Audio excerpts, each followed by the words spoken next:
Melambatnya ekonomi nasional ditambah melemahnya nilai rupiah terhadap dolar Amerika Serikat yang kini berada di kisaran Rp14.000 lebih, membawa dampak signifikan terhadap dunia bisnis terutama industri manufaktur yang bahan bakunya dominan impor.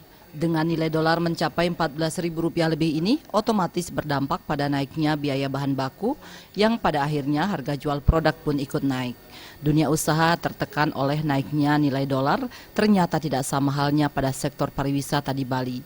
Menurut akademisi dari Fakultas Ekonomi Undiknas University Putu Miartana, naiknya dolar justru mendorong kunjungan wisatawan karena biaya berwisata ke Indonesia atau Bali khususnya makin murah. Dengan begitu, wisatawan diharapkan akan makin banyak membelanjakan uangnya di dalam negeri.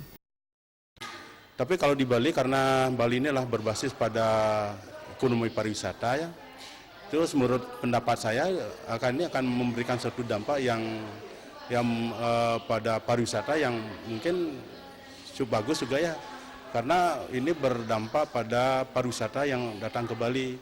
Mereka akan membeli lebih murah dari negara asalnya gitu. Mungkin ya kalau pengalaman tahun 98 itu kan banyak pariwisata justru tinggal lebih lama di Bali ya.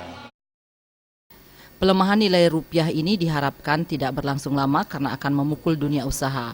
UMKM yang menggunakan bahan baku impor harus lebih efisien dan kreatif menjalankan bisnisnya karena penguatan dolar biasanya akan memicu naiknya harga atau inflasi.